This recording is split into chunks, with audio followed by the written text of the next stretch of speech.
রায়গঞ্জে এইমস হাসপাতাল নির্মাণের ব্যাপারে যখন সর্বস্তরের মানুষ একযোগে দাবি জানাচ্ছেন, আন্দোলনের কথা বলছেন, তখন এই বিষয়ে স্পষ্ট কিছুই জানালেন না কেন্দ্রীয় প্রতিমন্ত্রী তথা বালুরঘাটের সাংসদ সুকান্ত মজুমদার।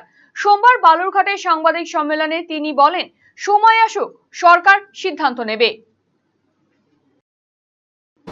উত্তরবঙ্গ তথা উত্তর পূর্ব ভারতের একজন জনপ্রতিনিধি হিসেবে এই যে এইমস, যেটা আর একটা এইমস হওয়ার কথা উত্তরবঙ্গে, কোথায় হলে ভালো হয় বলে মনে করছেন? সময় আসুক, সরকার সিদ্ধান্ত নেবে। হোল্ডিং ক্যাম্প খোলার ব্যাপারে এদিন সুকান্ত মজুমদার বলেন, মানুষের ট্যাক্সের টাকায় অনুপ্রবেশকারীদের বসিয়ে বসিয়ে খাওয়ানো হবে না। কেন্দ্রীয় নীতি মেনে ডিটেক্ট ডিলিট ডিপোর্ট পদ্ধতি শুরু করতে চলেছে রাজ্য সরকার। পুলিশ ধরে বিএসএফ এর হাতে তুলে দেবে, তারপর অনুপ্রবেশকারীদের বাংলাদেশে পুশব্যাক করানো হবে।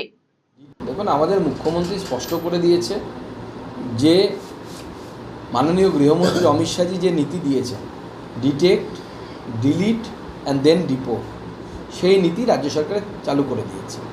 অর্থাৎ ডিটেকশন মানে ধরা হয়ে গেছে ভোটার লিস্টে কারা কারা বাংলাদেশি, কারা কারা সিএর আওতায় পড়ে না, তাদের নামের লিস্ট এসে গেছে, বা প্রতিনিয়ত নতুন ইনফিল্ট্রেশনও হওয়ার চান্স আছে, কারণ এখনও তো কাঁটাতারের বেলা সম্পূর্ণ হয়নি। তো যাদেরই ধরা পড়বে তাদেরকে ভারতবর্ষের লোকের ট্যাক্সের টাকায় খাওয়ানো, বসানো, বসিয়ে রাখা কোনো দরকার নেই। আমাদের সরকার সিদ্ধান্ত নিয়েছে তাদেরকে বিএসএফের হাতে তুলে দেওয়া হবে। পুলিশ নেবে, পুলিশ নিয়ে বিএসএফের হাতে তুলে দেবে, বিএসএফ তাদেরকে যথারীতি তাদের নিজের দেশ বাংলাদেশে পাঠিয়ে দেবে।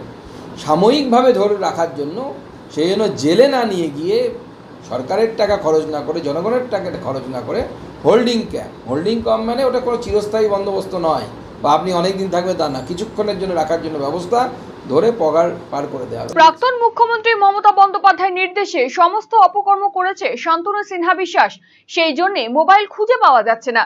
তৃণমূলের প্রাক্তন বিধায়কের মতো তিনিও হয়তো মোবাইল পুকুরে ফেলে দিয়েছেন। মোবাইল উদ্ধার হলে সমস্ত অপকর্ম সামনে চলে আসবে। দেখুন, এই মোবাইলের মধ্যেই তো আসল প্রাণভোমরা লুকিয়ে আছে। এই মোবাইল থেকে নির্দেশ যেত সিএবিতে কি হবে, এই মোবাইল থেকে নির্দেশ যেত যে কোন পুলিশের ট্রান্সফার হবে, কোন পুলিশের ট্রান্সফার হবে না, কোন এসপির কোথায় নিয়োগ হবে, তার নির্দেশও এই শান্তনু সিনহা বিশ্বাসের মোবাইল থেকে যেত। তো স্বাভাবিকভাবে সেই মোবাইল তো অত সহজে খুঁজে পাওয়া যাবে না, কারণ ওই মোবাইল ওই তৃণমূলের প্রাক্তন বিধায়ক যেরকম পুকুরে ফেলে দিয়েছিল, এও সেরকম কোনো পুকুরের মধ্যেই মোবাইল ফেলেছে। এবং ওই মোবাইল পেলে পরে সব ধরা পড়ে যাবে যে মুখ্যমন্ত্রীর নির্দেশে শান্তনু সিনহা বিশ্বাস, প্রাক্তন মুখ্যমন্ত্রীর নির্দেশে শান্তনু সিনহা বিশ্বাস কী কী অপকর্ম করেছে, সমস্ত অপকর্ম সামনে চলে আসে। আমাদের এই ক্লিনিকে সমস্ত রকম দাঁতের চিকিৎসা করা হয়, যেমন দাঁত তোলা, আরসিটি, দাঁত বাঁধানো, দাঁতের ফিলিং এবং আরো বিভিন্ন রকম সমস্ত রকম আধুনিক পরিষেবা এখানে দাঁতের দেওয়া হয়। রায়গঞ্জ তথা উত্তর দিনাজপুর জেলার প্রখ্যাত দন্ত চিকিৎসক কালিদাস সাহার দন্তসাথী এখন আরো আধুনিক ও উন্নত মানের পরিষেবা নিয়ে এসেছে সকলের জন্য। অত্যাধুনিক টেকনোলজি নির্ভর এই সুপরিচিত অ্যাডভান্স ডেন্টাল ক্লিনিকে এখন নিয়মিত বসছেন ডক্টর কালিদাস সাহা ও ডক্টর অরিত্র সাহা। অ্যাপয়েন্টমেন্টের ভিত্তিতে বসছেন ডক্টর অর্ণব সাহা ও ডক্টর অঙ্কিতা পাল সাহা। তাই দাঁতের যে কোনো ছোট বড় সমস্যার সমাধানে আজই আসুন দন্তসাথী, রায়গঞ্জ, উকিলপাড়া, রামকৃষ্ণ আশ্রম ও মার্চেন্ট ক্লাব মাঠের সন্নিকটে।